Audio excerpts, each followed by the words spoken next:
बाहर हो चुकी है। समाजवादी पार्टी मुद्दों पर चुनाव लड़ रही है। यही वजह है कि समाजवादी पार्टी जीत की तरह आगे बढ़ती दिखाई दे रही है।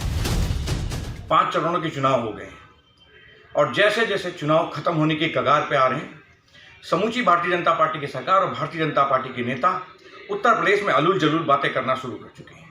उन्हें पता है कि हम सत्ता से बाहर हो रहे हैं, इसीलिए कोई मुद्दे की बात नहीं कर रहे। उत्तर प्रदेश में क्या विजन है इस पर बात नहीं कर रहे। उत्तर प्रदेश में 5 साल की सरकार चलाने के बाद उन्होंने काम क्या किया है इस पर बताने को तैयार नहीं। उत्तर प्रदेश के नौजवान में क्या रोष था ये बात भारतीय जनता पार्टी समझ चुकी है, इसलिए मुद्दे पे आप आना नहीं चाहती। समाजवादी पार्टी मुद्दों पे चुनाव लड़ रही है। उत्तर प्रदेश के नौजवानों के लिए रोजगार क्या है ये बताने का काम कर रही। उत्तर प्रदेश में 300 यूनिट बिजली देगी ये बताने का काम कर रही। समाजवादी पार्टी को ये विश्वास है कि हम सत्ता की ओर अग्रसर हैं। उत्तर प्रदेश का विश्वास आज हमारे साथ है।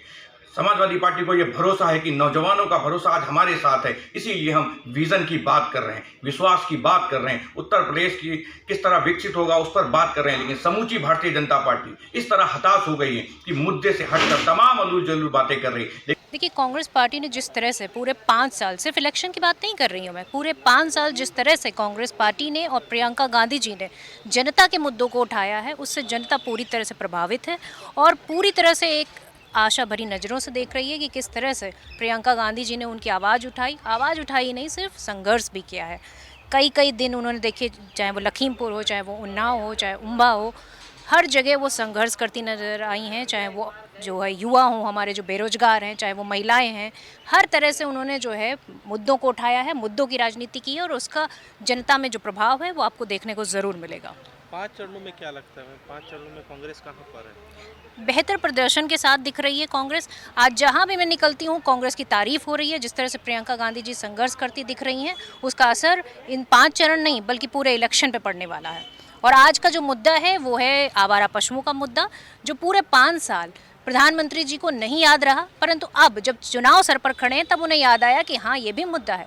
जब किसान पूरी तरह से त्राईमाम हो गया, आपने वादा किया कि आप उसकी आय दुगनी करेंगे, आपने तो उसका सोना भी मुश्किल कर दिया। वो रात भर जग कर आवारा पशुओं से अपनी फसल की रक्षा कर रहा है और आपने खाद का प्राइस बढ़ा दिया। आपने क्या नहीं किया, कितना प्रताड़ित करेंगे आप? युवाओं को देखिए, नौकरी के नाम पर कितना ठगा आपने।